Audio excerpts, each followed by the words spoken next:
ನಮಸ್ಕಾರ. ಅಪ್ಪು ನ್ಯೂಸ್ ಕನ್ನಡ ಮೈಸೂರು ವರದಿಗಾರರೊಂದಿಗೆ ಗುರುಪ್ರಸಾದ್. ಇವತ್ತು ಒಂದು ಒಳ್ಳೆಯ ರೀತಿ ಒಂದು ಸಂದರ್ಶನ ಮಾಡ್ತಾಯಿದ್ದೀನಿ. ಡಾಕ್ಟರ್ ಎಸ್ ಶಿವರಾಜಪ್ಪ ಸರ್ ಪ್ರೊಫೆಸರ್ನ ಮನೆಗೆ ಭೇಟಿ ಮಾಡಿ ಕಾಲಾವಕಾಶ ಕೇಳಿ ಅವ್ರು ಬಿಡಿ ಸಂದರ್ಭದಲ್ಲಿ ಒಂದು ಸಂದರ್ಶನ ಮಾಡ್ತಾಯಿದ್ದೀನಿ.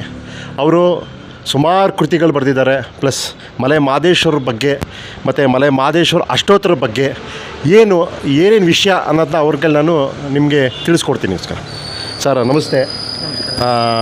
ಅಪ್ಪು ನ್ಯೂಸ್ ಕನ್ನಡಿಗರಿಂದ ನಿಮಗೊಂದು ಕೃತಜ್ಞತೆಗಳು. ಸಮಯನ ಬಿಡು ಮಾಡಿಕೊಂಡು ಕಾಲಾವಕಾಶ ಕೊಟ್ಟಿದ್ದಕ್ಕೆ. ಸರ್, ನೀವು ಏನು ಹೇಳ್ತೀನಿ ಅಂತ ಸರ್? ನಾನು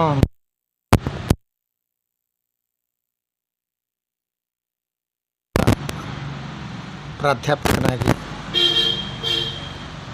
ಗಾಂಧಿ ಭವನದ ವಿಶ್ರಾಂತ ನಿರ್ದೇಶಕನಾಗಿ ಪ್ರಾಚ್ಯ ವಿದ್ಯಾ ಸಂಶೋಧನಾ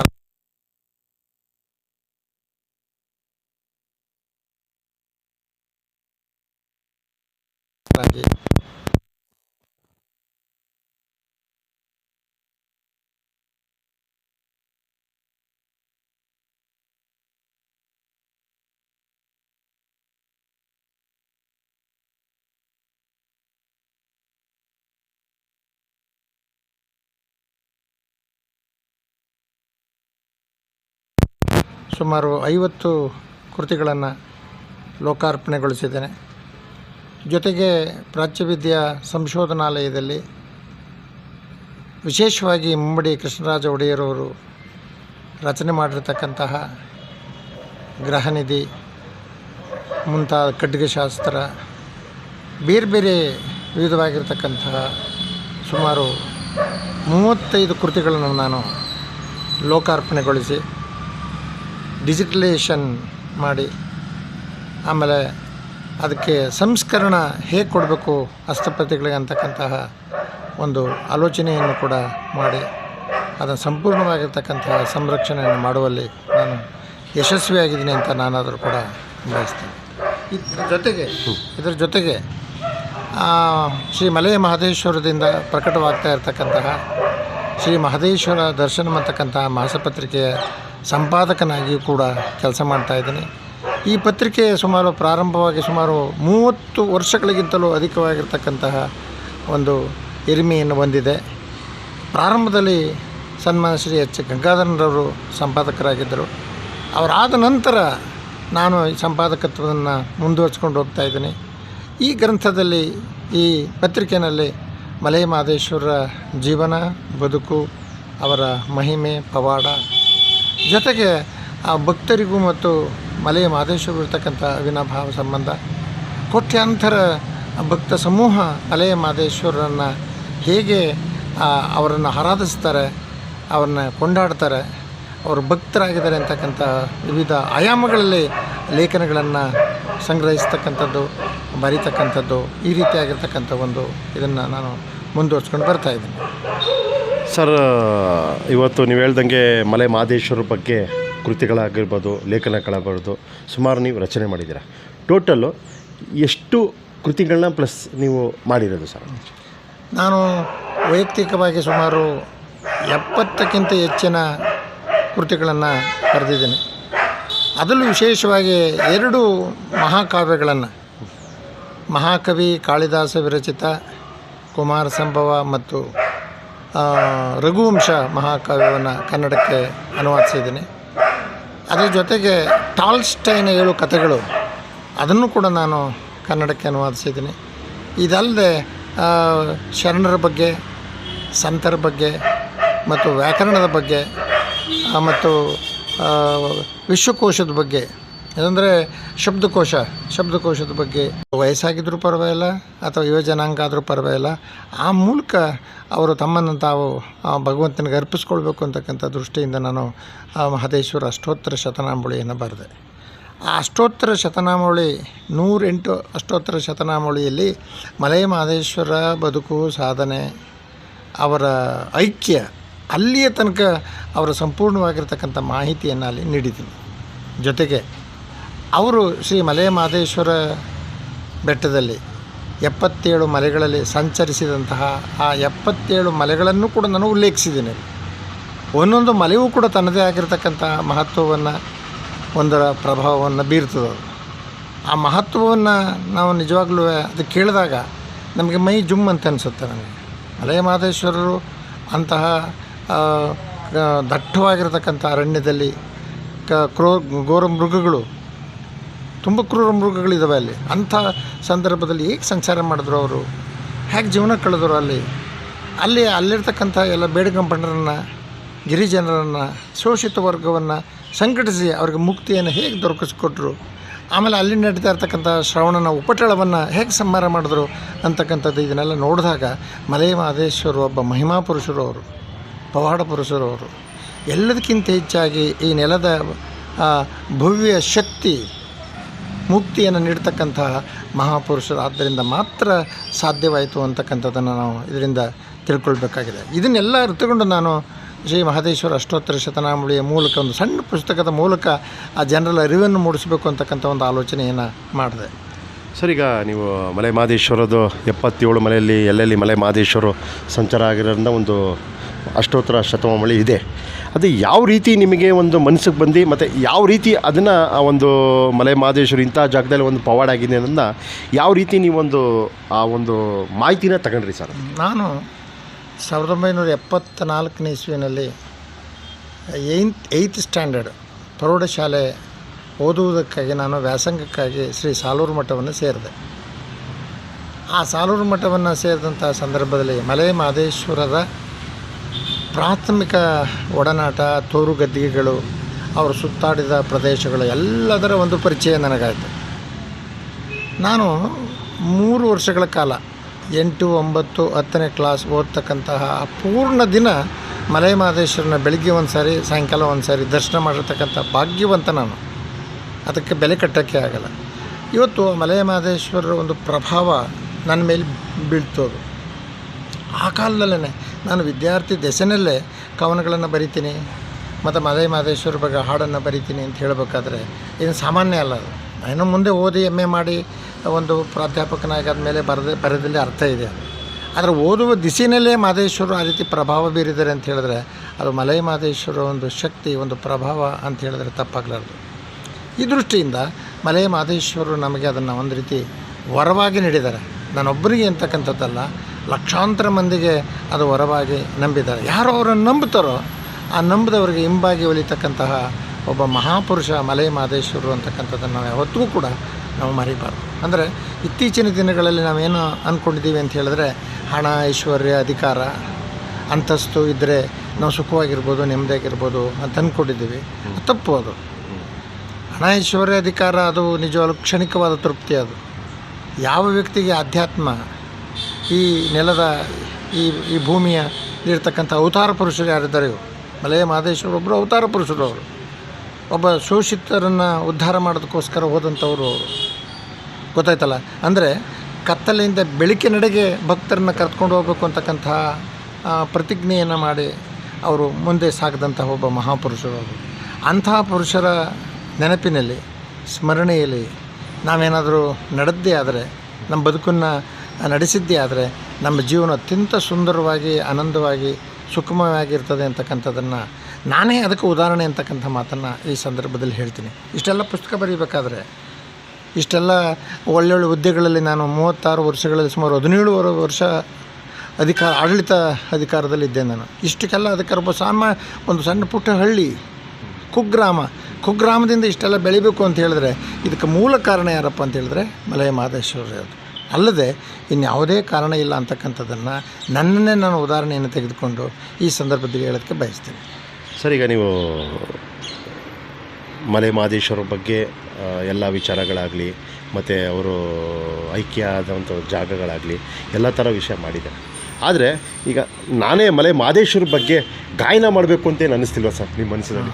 ಅಲ್ಲ, ನನಗೆ ಮಲೆ ಮಹದೇಶ್ವರ ಮೇಲೆ ಗಾಯನ ಮಾಡಬೇಕು ಅಂತ ಅನ್ನಿಸ್ತು. ಗೊತ್ತಾಯ್ತಲ್ಲ? ಯಾವಾಗಲೂ ಪ್ರಾರಂಭದಲ್ಲಿ ನಾನು ಒಳ್ಳೊಳ್ಳೆ ಹಾಡುಗಳನ್ನು ಕೂಡ ಮಲೆ ಮಹದೇಶ್ವರ, ನನ್ನನ್ನು ಹಾಡೇ ಮಹದೇಶ್ವರಿಂದನೇ ಪ್ರಾರಂಭ ಆಯ್ತು. ಆ್ಯಕ್ಚುಲಿ ನನ್ನ ಥರ ಸುಬ್ರಾಯರು ನನ್ನ ಮುನ್ನುಡಿನಲ್ಲಿ ಹೇಳಿದ್ದಾರೆ. ಅವರು ಎಳೆಯ ವಯಸ್ಸಿನಲ್ಲಿ ಮಲೆ ಮಹದೇಶ್ವರ ಆಲೋಚನೆ ಬಂದಿರತಕ್ಕಂಥದ್ದು ಮುಂದಿನ ಏಳಿಗೆಯ ಭವಿಷ್ಯದ ಸಂಕೇತ ಅಂತೇಳಿ ನನ್ನ ಮುನ್ನುಡಿಗೆ ಬರ್ಕೊಟ್ಟಿದ್ದಾರೆ ಅವರು. ಮಲೆ ಮಹದೇಶ್ವರ ಗೀತಾಂಜಲಿಗೆ ಬರ್ಕೊಟ್ಟಿದ್ದಾರೆ ಅವರು. ಹಾಗೆಯೇ ನನಗೆ ಬಹಳ ಹಿಂದಿನ ಕಾಲದಲ್ಲಿ ಸಾಕಷ್ಟು ಹಾಡುಗಳು ಹೇಳ್ತಾ ಇದ್ದೆ. ದಯತೋರು ಕರುಣಾಳು ಮಹದೇಶ್ವರ ಅನ್ನೋದಾಗಲಿ, ಆಮೇಲೆ ಚೆಲ್ಲಿದರು ಮಲ್ಲಿಗೆಯ ಅಂತಕ್ಕಂಥ ಹಾಡನ್ನಾಗಲಿ, ಅಥವಾ ತಿಂಗಾಳು ಮೊಳಗಿದವು ರಂಗೋಲಿ ಬೆಳಗಿದವು ಅಂತಕ್ಕಂಥ ಹಾಡನ್ನಾಗಲಿ, ಹೀಗೆ 10 ಹಾಡುಗಳ ಮೂಲಕ ನನ್ನ ದುಃಖ ದುಮ್ಮಾನಗಳನ್ನು, ಕಷ್ಟ ಸಂಕಷ್ಟಗಳನ್ನು ನಿವಾರಣೆ ಮಾಡಿಕೊಂಡಿರ್ತಕ್ಕಂಥ ಅನೇಕ ಉದಾಹರಣೆಗಳು ನನ್ನಲ್ಲಿ ಅಡಗಿವೆ. ಅದು ಇಲ್ಲ ಅಂತಕ್ಕಂಥದ್ದಲ್ಲ. ಆದರೆ ಯಾರು ಆ ಮೂಲಕ ತಮ್ಮನ್ನು ತಾವು ತೊಡಗಿಸ್ಕೊಡ್ತಾರೋ ಅವರ ಬದುಕು, ಅವರ ಜೀವನ, ಅವರ ಆ ಕಾಲಘಟ್ಟ ಭಾಳ ಸುಂದರವಾಗಿರ್ತದೆ ಅಂತಕ್ಕಂಥದ್ದನ್ನು ನಾನು ಹೇಳಬಲ್ಲೆ. ಈಗ ಮಲೆ ಮಹದೇಶ್ವರ ಕಾವ್ಯ ಪ್ರಪಂಚಕ್ಕೆ ಮೊದಲನೇ ಮಹಾಕಾವ್ಯ ಮಲೆ ಮಹದೇಶ್ವರ ಕಾವ್ಯ. ಮಲೆ ಮಹದೇಶ್ವರಗೆ ಲಕ್ಷಾಂತರ ಕೋಟಿ ಜನ ಮಲೆ ಮಹದೇಶ್ವರ ದರ್ಶನ ಮಾಡ್ತಾರೆ. ಈ ಎಣ್ಣೆ ಮಜ್ಜನ ಸೇವೆ ಆಗಿರ್ಬೋದು, ಅಮಾಸೆ ಸೇವೆ ಆಗಿರ್ಬೋದು. ಆದರೆ ನೀವೊಂದು ಅಂಥ ಸಾಲೂರು ಮಟ್ಟದಲ್ಲಿ ವ್ಯಾಸಂಗ ಮಾಡಿ ಇಲ್ಲಿವರೆಗೆ ಬಂದಾಗ ನೀವೇ ಹೇಳಿದ್ರಿ, ನನಗೆ ಇಲ್ಲಿ ಬರೋ ಕಾರಣ ಮಲೆ ಮಹದೇಶ್ವರೇ ಕಾರಣ ಅಂತ. ಆದರೆ ಭ್ರಷ್ಟಾಚಾರ ಮಾಡ್ತಕ್ಕಂಥದ್ದು, ಮೋಸ ಮಾಡ್ತಕ್ಕಂಥದ್ದು, ವಂಚನೆ ಮಾಡ್ತಕ್ಕಂಥದ್ದು, ಮತ್ತು ಅಧಿಕಾರ ದಾಹದಲ್ಲಿ ಮೆರಿತಕ್ಕಂಥದ್ದು ಯಾರಿಗೂ ಕೂಡ ಗೊತ್ತಾಗಲ್ಲ. ನಾನು ನಿಜವಾಗಲೂ ಕೂಡ ನಿನಗೆ ಕಾಣಿಕೆ ಅರ್ಪಿಸ್ತಾ ಇದ್ದೀನಿ, ನಿನಗೆ ಪೂಜೆ ಮಾಡಿಸ್ತಾ ಇದ್ದೀನಿ, ಅಭಿಷೇಕ ಮಾಡಿಸ್ತಾ ಇದ್ದೀನಿ, ಅದನ್ನು ಕ್ಷಮಿಸು. ಏನೇನು ಭ್ರಷ್ಟಾಚಾರ ಮಾಡ್ತಾಯಿದ್ದೀನಿ, ಏನೇನು ಮಾಡ್ತಾಯಿದ್ದೀನಿ ಅಂತೇಳಿ ನೀವು ಮನಸ್ಸಿನಲ್ಲಿ ಏನಾದರೂ ಅಂದ್ಕೊಂಡಿದ್ರೆ ಅದು ತಪ್ಪು. ಅದು ಅಲ್ಲಿ ನಾವು ಏನೇನು ಮೋಸ ಮಾಡ್ತೀವಿ, ಏನೇನು ಮಾಡ್ತೀವೋ ಅದು ನಮಗೆ ಬುತ್ತಿ, ಕಟ್ಟಿಟ್ಟ ಬುತ್ತಿ. ಅದು ಕಟ್ಟಿಟ್ಟ ಬುತ್ತಿ. ಆ ದೃಷ್ಟಿಯಿಂದ ನಾನು ಮಲೆ ಮಹದೇಶ್ವರಲ್ಲಿ ಭಕ್ತರಲ್ಲಿ ಕೇಳ್ಕೊಳ್ತಕ್ಕಂಥದ್ದು, ಮಲೆ ಮಹದೇಶ್ವರನ್ನು ನೀವು ಭಕ್ತರಾಗಬೇಕಾದ್ರೆ ತುಂಬ ಪ್ರಾಮಾಣಿಕರಾಗಿರಬೇಕು. ತುಂಬ ಆಗಲ್ಲ ಅಂದರೆ ಕನಿಷ್ಠವಾದ ಪ್ರಾಮಾಣಿಕರಾದರೂ ಆಗಬೇಕು ನಾವು. ಆಮೇಲೆ ನಮ್ಮ ಜೀವನದಲ್ಲಿ ಎಷ್ಟು ಸಾಧ್ಯವೋ ಅಷ್ಟನ್ನು ನಾವು ಬೇರೆಯವ್ರಿಗೆ ಒಳ್ಳೆಯದನ್ನು ಮಾಡೋಕ್ಕೆ ಪ್ರಯತ್ನ ಮಾಡಬೇಕು. ನಮಗೆ ಸಹಾಯ ಮಾಡೋಕ್ಕಾಗಲಿಲ್ಲ ಅಂದ್ರೆ ಪರವಾಗಿಲ್ಲ, ಆದರೆ ಮೋಸ ಮಾಡೋಕ್ಕಂತೂ ಹೋಗಬಾರ್ದು, ನಾವು ಅನ್ಯಾಯ ಮಾಡೋಕ್ಕಂತೂ ಹೋಗಬಾರ್ದು. ನಮ್ಮಲ್ಲಿ ನಮ್ಮ ಕೈಲಿ ಸಾಧ್ಯವಾದಷ್ಟು ಕೂಡ ದಾನ ಮಾಡಬೇಕು, ದಾಸೋಹ ಮಾಡಬೇಕು. ಮಲೆ ಮಹದೇಶ್ವರ ಭಕ್ತರಲ್ಲಿ ನಾವು ನೋಡ್ತೀವಿ, ಅವರು ಭಿಕ್ಷೆ ಮೂಲಕ ಎಂತೆಂಥ ಮಹಾಶ್ರೀಮಂತನೂ ಕೂಡ ಭಿಕ್ಷೆಯಿಂದ ತನ್ನ ಬದುಕನ್ನು ಸ್ಟಾರ್ಟ್ ಮಾಡ್ತಾನೆ. ಅವನು ಗೋವಿಂದ ಗೋವಿಂದ ಅಂತಾನೆ, ಉಗಿಯೋ ಮಾತ್ಮಲೆ ಅಂತಾನೆ. ಗೊತ್ತಾಯ್ತಲ್ಲ ಯಾಕಂತಾನೆ ಅಂತ ಹೇಳಿದ್ರೆ, ಮಲೆ ಮಹದೇಶ್ವರರ ಭಿಕ್ಷೆಯ ಮೂಲಕ ನಮ್ಮ ಬದುಕು ಸುಂದರವಾಗಬೇಕು, ನಮ್ಮ ಜೀವನ ಸಾರ್ಥಕವಾಗಬೇಕು ಅಂತಕ್ಕಂಥ ಆಶಯವನ್ನು ಇಟ್ಟುಕೊಂಡು ನಾವು ಬದುಕಬೇಕು. ಆ ಒಂದು ಕಲ್ಪನೆ, ಆ ಒಂದು ಭಾವನೆ ಯಾರಿಗಿರ್ತದೆಯೋ ನಿಜವಾಗ್ಲೂ ಕೂಡ ಅವರು ಸದಾ ಶ್ರೀಮಂತರವಾಗಿರ್ತಾರೆ, ನಿತ್ಯ ಶ್ರೀಮಂತರಾಗಿರ್ತಾರೆ. ಅವ್ರಿಗೆ ಬಡತನ ಅಂತಕ್ಕಂಥದ್ದಾಗಲಿ, ಅಶಾಂತಿ ಅಂತಕ್ಕಂಥದ್ದಾಗಲಿ, ಸುಖ ಇಲ್ಲ ಅಂತಕ್ಕಂಥದ್ದಾಗಲಿ ಅದು ಇಲ್ಲವೇ ಇಲ್ಲ ಅವರಿಗೆ. ಆ ದೃಷ್ಟಿಯಿಂದ ನಾನು ನನ್ನ ನಾನು ಒಬ್ಬ ಭಕ್ತನಾಗಿ ಕೇಳ್ಕೊಳ್ತಕ್ಕಂಥದ್ದನ್ನು ಹೇಳಿದ್ರೆ, ನನ್ನ ಈ ಇಷ್ಟು ವರ್ಷದ 50 ವರ್ಷ, ಈಗ 50 ವರ್ಷ ದಾಟಿತು ಮಲೆ ಮಹದೇಶ್ವರ ಬೆಟ್ಟಕ್ಕೆ 74ಕ್ಕೆ ಹೋದಿ, ಈಗ 50 ವರ್ಷ ತುಂಬಿದೆ. 50 ಅರ್ಧ ಶತಕದಲ್ಲಿ ನಾನು ಕಂಡುಕೊಂಡಿರ್ತಕ್ಕಂಥದ್ದು ಏನು ಅಂತ ಹೇಳಿದ್ರೆ, ಮಲೆ ಮಹದೇಶ್ವರ ಬೆಟ್ಟದಲ್ಲಿ ಯಾರು ಅನ್ಯಾಯ ಮಾಡಿದ್ದವರು, ತೊಂದರೆ ಮಾಡಿರ್ತಕ್ಕಂಥವ್ರು, ಹಣ ಲೂಟಿ ಮಾಡಿರ್ತಕ್ಕಂಥವ್ರು, ಭ್ರಷ್ಟಾಚಾರ ಮಾಡ್ಕೊಂಡಿರ್ತಕ್ಕಂಥವ್ರು, ಅವರೆಲ್ಲರೂ ಕೂಡ ನೋವನ್ನು ಅನುಭವಿಸ್ಬಿಟ್ಟಿದ್ದಾರೆ. ನಾನು ಕಣ್ಣಾರೆ ಅವ್ರ ಹೆಸರನ್ನು ಕೂಡ ಹೇಳಬಲ್ಲೆ ಇಲ್ಲಿ, ಆದರೆ ಹೇಳೋಕ್ಕಾಗಲ್ಲ. ನನಗೆ ಹೆಸರು ಗೊತ್ತಿದೆ, ಯಾರ್ಯಾರು ಏನೇನು ಮಾಡಿದ್ರು, ಎಲ್ಲೆಲ್ಲಿ ಮಾಡಿದ್ರು, ಅವ್ರು ಏನೇನು ಅನುಭವಿಸಿದ್ರು, ಯಾವ ಥರ ಸತ್ತರು, ಯಾವ ಥರ ನೋವನ್ನು ಅನುಭವಿಸಿದ್ರು ಅಂತಕ್ಕಂಥದ್ದು ಕೂಡ ಗೊತ್ತಿದೆ ನನಗೆ. ಆದರೆ ಅದನ್ನು ನಾನು ಇಲ್ಲಿ ಓಪನ್ನಾಗಿ ಹೇಳೋಕ್ಕಾಗಲ್ಲ, ಅದು ಹೇಳಬಾರ್ದು. ಅದನ್ನು ನಾವು ತಿಳ್ಕೊಬೇಕಷ್ಟೇ. ಆ ದೃಷ್ಟಿಯಿಂದ ನಾವು ಯಾರು ಕನಸಿನಲ್ಲೂ ಕೂಡ ನಾವು ಆದಷ್ಟು ಕೂಡ ನಾವು ಮೋಸ ಮಾಡದೆ, ವಂಚನೆ ಮಾಡದೆ, ದ್ರೋಹ ಮಾಡದೆ, ಮಲೆ ಮಹದೇಶ್ವರ ಭಕ್ತರು ನಾವು. ಆ ಭಕ್ತರು ಅಂದರೆ ಎಲ್ಲರ ಒಡನಾಟ, ಸಮುದಾಯ ಜೀವನ ನಮ್ಮದೆಲ್ಲರದು ಕೂಡ. ಅದು ವರ್ಗ, ವರ್ಣ, ಜಾತಿ, ಮತ, ಧರ್ಮ ಅಂತಕ್ಕಂಥ ಭೇದವಿಲ್ಲದೆ ವಿ ಆರ್ ಆಲ್ ಒನ್, ವಸುದೈವ ಕುಟುಂಬಕಂ ಅಂತಕ್ಕಂಥ ಒಂದು ಕಲ್ಪನೆ ನಮ್ಮಲ್ಲಿ ಬಂತು ಅಂತ ಹೇಳಿದ್ರೆ, ಮಹದೇಶ್ವರರು ನಮ್ಮ ಜೊತೆಯಲ್ಲೇ ಇರ್ತಾರೆ ಅಂತಕ್ಕಂಥದ್ದನ್ನು ಮಾತ್ರ ಮರಿಬಾರ್ದು. ಸರ್, ಈಗಲೂ ಮಲೆ ಮಹದೇಶ್ವರ ದರ್ಶನಕ್ಕೆ ಹೋಗಬೇಕು ಅಂದರೆ ಓಡ್ಬಿಡ್ತೀರಾ ಸರ್? ಅಥವಾ ಯಾವಾಗ ಏನಾದ್ರು ತಿಂಗಳು ಸೇವೆ ಅಂತಲೂ ಮಾಡ್ತಾಯಿದ್ರಾ? ಅಥವಾ ಈಗ ಸ್ವಲ್ಪ ಕಾಲ ಅವಕಾಶಗಳು ಸ್ವಲ್ಪ ಕಮ್ಮಿ ಆದಾಗ ಯಾವ ಟೈಮಲ್ಲಿ ನಿಮಗೆ ಹೋಗಬೇಕು ಮನಸ್ಸು ಬರೋಕ್ಕೆ? ನಮಗೆ ನಾವು ಇಲ್ಲೇ ಕುಳಿತಲ್ಲೇ ನಿಂತಲ್ಲೇ ಮಲೆ ಮಹದೇಶ್ವರನ ಆ ನೆರಳಿನಲ್ಲೇ ನಾವು ಬದುಕ್ತಾ ಇರ್ತಕ್ಕಂಥ ಸಂದರ್ಭದಲ್ಲಿ ನಮಗೆ ಯಾವಾಗ ಮನಸ್ಸು ಆಯ್ತದೋ ಆವಾಗ ಹೋಗ್ತೀವಿ ನಾವು. ಅಥವಾ ವ್ರತ ಮಾಡ್ತಕ್ಕಂಥದ್ದು, ಅಥವಾ ಜಾತ್ರೆಗೆ ಹೋಗ್ಬೇಕು, ಅಥವಾ ಇನ್ನೊಂದಕ್ಕೆ ಹೋಗ್ಬೇಕು, ಅಮಾಸೆಗೆ ಹೋಗ್ಬೇಕು ಅಂತಕ್ಕಂಥ ಒಂದು ಇದನ್ನು ನಾವು ಟೈಮ್ ಟೇಬಲ್ ಇಟ್ಕೊಂಡಿಲ್ಲ. ನಾನು ಮೊದಲಿಂದನೂ ಇಟ್ಕೊಂಡಿಲ್ಲ. ನಮ್ಮ ಮನಸ್ಸಿಗೆ ಬಂತು ನಮಗೆ ಹೋಗಬೇಕು ದರ್ಶನ ಮಾಡಬೇಕು ಅಂದರೆ ಹೋಗ್ತೀವಿ. ಇಲ್ಲದ್ರೆ ಪ್ರತಿನಿತ್ಯ ಮಲೆ ಮಹದೇಶ್ವರ ಸ್ಮರಣೆ ಮಾಡದೆ ನಾವು ಮಲಗೋದೇ ಇಲ್ಲ. ಪ್ರತಿನಿತ್ಯ ಮಲೆ ಮಹದೇಶ್ವರನ ನೆನೆಸ್ಕೊಳ್ಳದೆ ಮೇಲೆ ಕೇಳೋದೇ ಇಲ್ಲ ನಾವು. ಏನಾದರೂ ಕಷ್ಟ ಸಂಕಷ್ಟಗಳು ಏನಾದ್ರು ಬಂತು ಅಂದರೂ ಕೂಡ ಮಲೆ ಮಹದೇಶ್ವರನ ಸ್ಮರಿಸಿ ಅದಕ್ಕೆ ಪರಿಹಾರ ಕಂಡಿಡ್ಕೊತೀವಿ. ನಾವು ಡಾಕ್ಟ್ರನ್ನ ಹತ್ರಕ್ಕೆ ಹೋಗ್ಬಿಟ್ಟು ಔಷಧಿ ತಗೊಂಡು ಪರಿಹಾರ ತಗೊಳ್ಳಲ್ಲ. ನಮ್ಮ ಅನಾರೋಗ್ಯ, ನಮ್ಮಲ್ಲಿರ್ತಕ್ಕಂಥ ದುಃಖ, ನಮ್ಮಲ್ಲಿರ್ತಕ್ಕಂಥ ಸಂಕಷ್ಟ, ದುಃಖ ದುಮ್ಮಾನಗಳನ್ನು ನಾವು ಯಾರಿಗೆ ಅರ್ಪಣೆ ಮಾಡ್ತೀವಿ ಅಂತ ಹೇಳಿದ್ರೆ ಮಲೆ ಮಹದೇಶ್ವರಿ. ನಮಗೆ ಅದು ಸಮಸ್ಯೆಗಳ ನಿವಾರಣಾ ಕೇಂದ್ರ. ಅದು ನಮಗೇನು ದುಃಖ ದುಮ್ಮಾನಗಳಿದಾವಲ್ಲ ಅದಕ್ಕೆ ನಿವಾರಣೆ ನಿಮಗೆ ಎಲ್ಲಿ ಬೇಕಪ್ಪ ಅಂತ ಹೇಳಿದ್ರೆ ನೀವು ಅಲ್ಲಿ ಹೋಗ್ಬೇಕು. ನಿಮಗೆ ಆ ನಿವಾರಣೆ ಕೇಂದ್ರ ಅಲ್ಲಿರುವಾಗ ನಾವು ಯಾವಾಗಲಾದ್ರೂ ದರ್ಶನಕ್ಕೆ ಹೋದಾಗ ಪೂರ ಶಕ್ತಿಯನ್ನು ಪಡ್ಕೊಂಬತ್ತೀವಿ. ಆ ಶಕ್ತಿ ಪಡ್ಕೊಂಬಂದು ಆ ಶಕ್ತಿ ತೀರೋಯ್ತು ಅಂದ್ರೆ ಮತ್ತೆ ಹೋಗಿ ಫಿಲ್ ಮಾಡ್ಕೊಂಬತ್ತೀವಿ. ಈಗ ನಮ್ಗೆ ಗಾಡಿನಲ್ಲಿ ಪೆಟ್ರೋಲ್ ಇಲ್ಲ ಅಂತಂದರೆ ಪೆಟ್ರೋಲು ಇಲ್ಲ ಅಂದರೆ ಪೆಟ್ರೋಲ್ ಮುಗಿತಿದ್ದಾಗಲೇ ಮತ್ತೆ ತುಂಬಿಸ್ಕೊಬತ್ತೀವಿ. ಅದೇ ರೀತಿ ನಾವು ಮಲೆ ಮಹದೇಶ್ವರ ಬೆಟ್ಟಕ್ಕೆ ಹೋಗಿ ಆ ಮಲೆ ಮಹದೇಶ್ವರ ಕರುಣೆಯ ಶಕ್ತಿಯನ್ನು ಪವರನ್ನು ತುಂಬಿಸ್ಕೊಂಡು ಬಂದು ನಾವು ಸುಖವಾಗಿ ನೆಮ್ಮದಿಯಿಂದ ಜೀವನ ಮಾಡ್ತೀವಿ. ನಾವು ಅದು ಕೂಡ ಅದಕ್ಕೆ ಯಾವುದೇ ರೀತಿಯಾಗಿರ್ತಕ್ಕಂಥ ಕಟ್ಟುಕಟ್ಟಳೆಲ್ಲ, ನಿಯಮಗಳಿಲ್ಲ. ಯಾವತ್ತು ಪ್ರತಿನಿತ್ಯ ಮಲೆ ಮಹದೇಶ್ವರ ನಮಗೆ ಉಸಿರಾಗಿರುವಾಗ ನಮಗೆ ಇನ್ನೇನು ಕೂಡ ಬೇಕಾಗಿಲ್ಲ ಅಂತಕ್ಕಂಥದ್ದು ನನ್ನ ಅಭಿಪ್ರಾಯ. ಸರ್, ಈಗ ಆಲ್ಮೋಸ್ಟ್ ಅಲ್ಲಿ ನೋಡ್ದಂಗೆ ಮನೆಯಿಂದ ಆಚೆ ಮಲೆ ನಾಗಮಲೆ ಅಂತ ಒಂದು ಬೋರ್ಡ್ ಇದೆ. ಅದು ನೋಡಿದಾಗ ಎಷ್ಟು ಖುಷಿಯಾಗುತ್ತೆ. ನಾನೇ ಎಷ್ಟೋ ಸತಿ ಈಗ ರೋಡಲ್ಲಿ ಹೋಗ್ಬೇಕಾದ್ರೆ ಈ ರೋಡಲ್ಲೇ ಹೋಗ್ತೀನಿ, ಏನಕ್ಕೆ ನಾಗಮಲೆ ಅಂತ.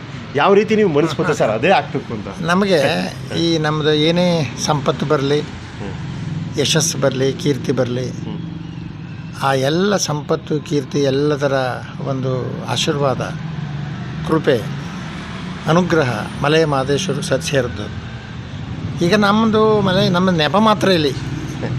ಈಗ ನಮ್ಮ ಮನೆ ಅದು ನೆಪ. ಇದು ಮಲೆ ಮಹದೇಶ್ವರ ಕರುಣೆಯ ಗೃಹ, ಇದು ಕರುಣೆಯ ಮನೆ, ಇದು ಅನುಗ್ರಹದ ಮನೆ, ಇದು ಕರುಣೆಯ ಮನೆ. ನಾನೇ ಆಗಲಿ ಅಥವಾ ಈ ಮನೆ ಆಗಲಿ, ನಾನು ಪಡೆದಿರ್ತಕ್ಕಂಥ ಆಸ್ತಿ ಆಗಲಿ, ನಾನು ಪಡ್ಕೊಂಡಿರ್ತಕ್ಕಂಥ ವಿದ್ಯೆ ಆಗಲಿ, ಅದೆಲ್ಲವೂ ಕೂಡ ಮಲೆ ಮಹದೇಶ್ವರರ ಅನುಗ್ರಹದ ಕರುಣೆಯ ಮಹಾಪುರ ಇದು.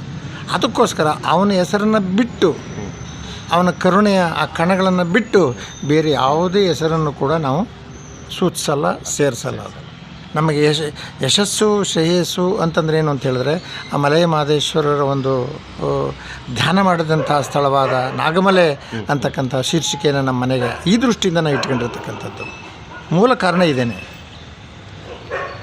ಏನಿವತ್ತು ಮಲೆ ಮಹದೇಶ್ವರರ ಬಗ್ಗೆ ಮತ್ತು ಅವ್ರದ್ದು ಮಲೆಗಳ ಬಗ್ಗೆ ಮತ್ತು ಅವ್ರದ್ದು ಏನು ಲೇಖಕರು ಮತ್ತು ಕೃತಿಗಳನ್ನ ಬರೆದು ಮಲೆ ಮಹದೇಶ್ವರರು, ನಾನು ಏನು ಇಲ್ಲಿವರೆಗೂ ನಾನು ಸಾಲೂರು ಮಠದಲ್ಲಿ ವ್ಯಾಸಂಗ ಮಾಡಿ ಇಲ್ಲಿವರೆಗೂ ಮಲೆ ಮಹದೇಶ್ವರರೇ ಕಾರಣ. ಮತ್ತು ಈಗಿನ ಒಂದು ಪೀಳಿಗೆಗೆ ಒಂದು ಅರ್ಥಪೂರ್ಣಕವಾಗಿ ಒಂದು ಮಾತುಗಳನ್ನ ಹೇಳಿದ್ದಾರೆ. ಹೇಳಿ ಸರ್. ಮತ್ತು ಹೇಳಿದರೆ ನಾವು ಸಾಲೂರು ಮಠದಲ್ಲಿ ಓದ್ತಾ ಇರ್ತಕ್ಕಂಥ ಸಂದರ್ಭದಲ್ಲಿ, ನಾನು ಸಾಲೂರು ಮಠದಲ್ಲಿ ವ್ಯಾಸಂಗ ಮಾಡಿ ಇಲ್ಲಿವರೆಗೂ ಮಲೆ ಮಹದೇಶ್ವರರೇ ಕಾರಣ. ಮತ್ತು ಈಗಿನ ಒಂದು ಪೀಳಿಗೆಗೆ ಒಂದು ಅರ್ಥಪೂರ್ಣಕವಾಗಿ ಒಂದು ಮಾತುಗಳನ್ನ ಹೇಳಿದ್ದಾರೆ. ಹೇಳಿ ಸರ್. ಮತ್ತು ಹೇಳಿದರೆ ನಾವು ಸಾಲೂರು ಮಠದಲ್ಲಿ ಓದ್ತಾ ಇರ್ತಕ್ಕಂಥ ಸಂದರ್ಭದಲ್ಲಿ ಶ್ರೀ ಪಟ್ಟದ ಮಹಾದೇವ ಸ್ವಾಮಿಗಳಿದ್ದರು. ತದನಂತರ ನಮ್ಮ ಗುರುಸ್ವಾಮಿಗಳು, ಪಟ್ಟದ ಗುರುಸ್ವಾಮಿಗಳವರು ಇದ್ದರು. ಈಗ ಪ್ರಸ್ತುತವಾಗಿ ಶಾಂತ ಮಲ್ಲಿಕಾರ್ಜುನ ಸ್ವಾಮಿಗಳವರಿದ್ದಾರೆ. ಈಗ ಮಹಾದೇವ ಸ್ವಾಮಿಗಳಿದ್ದ ಕಾಲದಲ್ಲಿ ನಮಗೆ ಎಷ್ಟು ಕಷ್ಟ ಇತ್ತು. ಮಠದಲ್ಲಿ ನಾವು ಉಚಿತವಾಗಿರ್ತಕ್ಕಂಥ ಊಟವನ್ನು, ವ್ಯಾಸಂಗವನ್ನು ಮಾಡಿಕೊಂಡು ಅಲ್ಲಿ ದಿನನಿತ್ಯ ನಮಗೆ ಒಂದಲ್ಲ ಒಂದು ಕಾಯಕವಾದ ಮೂಲಕ ನಾವು ಓದುವುದರ ಮೂಲಕ ಕಾಯಕವನ್ನು ಕೂಡ ಮಾಡ್ತಾಯಿದ್ದೆವು. ವಾರದಲ್ಲಿ 2 ದಿನ 3 ದಿನ ಕಾಯಕವನ್ನು ಮಾಡ್ತಾಯಿದ್ದೆವು. ಸಾಲೂರು ಮಠ ಅಷ್ಟು ಆರ್ಥಿಕವಾಗಿ ಬೆಳೆದೇ ಇದ್ದರೂ ಕೂಡ ಜಮೀನಿತ್ತು, ಪರಂಪರೆ ಇತ್ತು. ಮಲೆ ಮಹದೇಶ್ವರಿಗೂ ಸಾಲೂರು ಮಠಕ್ಕೆ ಅವಿನಾಭಾವ ಸಂಭವ ಇತ್ತು. ಅದರ ಐಶ್ವರ್ಯಕ್ಕಿಂತ ಇನ್ಯಾವುದು ಪಾರ್ವೇ ಇಲ್ಲ. ಆದರೆ ಆರ್ಥಿಕವಾಗಿ ಸ್ವಲ್ಪ ಕಷ್ಟ ಇದ್ದರೂ ಕೂಡ ಕಷ್ಟ ಕಾಲದಲ್ಲಿ ಅವರು ಮನೆಗಳಿಗೆ ಅವರು ಭಿಕ್ಷೆ ಮಾಡಿ, ಊರಿಂದ ಊರಿಗೆ ಭಿಕ್ಷೆ ಮಾಡಿ ಲಕ್ಷಾಂತರ ಕೋಟ್ಯಾಂತರ ಜನರಿಗೆ, ವಿದ್ಯಾರ್ಥಿಗಳಿಗೆ ವಿದ್ಯಾದಾನವನ್ನು ಮಾಡಿದ್ದಾರೆ. ಅದು ಜಾತಿ, ಮತ, ವರ್ಗ, ವರ್ಣ, ಧರ್ಮ ಭೇದವಿಲ್ಲದೆ ಅವರು ಮಾಡಿರ್ತಕ್ಕಂಥದ್ದು ನಿಜವಾಗ್ಲೂ ಕೂಡ ಇವತ್ತು ಕೂಡ ನಮಗೆ ಪುಣ್ಯ. ಈಗ ಮಲೆಗಳು ನಮಗೆ ಹೆಂಗೆ ಪರಿಚಯ ಆಯಿತು ಅಂತ ಹೇಳಿದ್ರೆ, ನಮ್ಮ ಪಟ್ಟದ ಗುರುಸ್ವಾಮಿಗಳವರು ಏನು ಮಾಡ್ತಿದ್ರು, ಎಲ್ಲೇ ಬಿನ್ನಕ್ಕೆ ಹೋಗ್ಬೇಕಾದ್ರೂ ಕೂಡ ಅದು ಕೋಮದಿಕ್ಕಿ ಆಗ್ಬೋದು, ಕೊಕ್ಕರಿ ಆಗ್ಬೋದು, ಅಳವೇರು ಆಗ್ಬೋದು, ನಾಗಮಲೆ ಇರೋದು ನಮ್ಮ ಜೊತೆಲಿ ಕರ್ಕೊಂಡು ಹೋಗ್ತಾಯಿದ್ರು. ಬಹುಪಾಲು ಅಲ್ಲೆಲ್ಲ ಹೋಗ್ತಾ ಇದ್ದದ್ರಿಂದ ನಮಗೆ ಇದು ಶಂಖಮಲೆ, ಇದು ಗುಂಜುಮಲೆ, ಇದು ಆನೆಮಲೆ, ಈ ವಜ್ರಮಲೆ, ಈ ಥರದ ಪರಿಚಯ ನನಗೆ ಆಯಿತು. ಈ ದೃಷ್ಟಿಯಿಂದ ನಮಗೆ ಸಾಲೂರು ಮಠ ಏನಿದೆ ಅದೊಂದು ಸ್ಫೂರ್ತಿಯ ನೆಲೆ, ದಾಸೋಹದ ನೆಲೆ. ಅದು ಎಲ್ಲರನ್ನೂ ಕೂಡ ಸರಿದಾರಿಗೆ ತೆಗೆದುಕೊಡತಕ್ಕಂಥ ಒಂದು ಪುಣ್ಯಕ್ಷೇತ್ರ ಅಂತಕ್ಕಂಥದ್ದನ್ನು ಇವತ್ತು ಕೂಡ ನಾವು ಮರಿಬಾರ್ದು. ನೋಡಿದ್ರಿ ವೀಕ್ಷಕರೇ, ಏನಿವತ್ತು ಡಾಕ್ಟರ್ ಎಸ್ ಶಿವರಾಜಪ್ಪ ಸಾರು ಅವರ ಸಮಯದಲ್ಲೂ ಬಿಡು ಮಾಡ್ಕೊಂಡು ಮಲೆ ಮಹದೇಶ್ವರ ಬಗ್ಗೆ ಮತ್ತು ಯುವ ಪೀಳಿಗೆಗೆ ಒಂದು ಅರ್ಥಪೂರ್ಣಕವಾಗಿ ಸಂದೇಶವನ್ನು ನೀಡಿದ್ದಾರೆ. ಯಾವ ರೀತಿ ಮಲೆ ಮಹದೇಶ್ವರಿಗೆ ಪ್ರಾಮಾಣಿಕತೆ ಹೋದರೆ ಮಲೆ ಮಹದೇಶ್ವರ ಯಾವತ್ತೂ ನಮ್ಮ ಜೊತೆನೇ ಇರ್ತಾರೆ ಅಂತ ಹೇಳ್ತಾ, ಅಪ್ಪು ನ್ಯೂಸ್ ಕನ್ನಡ ಗುರುಪ್ರಸಾದ್ ವರದಿಗಾರನಿಂದೆ ನಮಸ್ಕಾರ.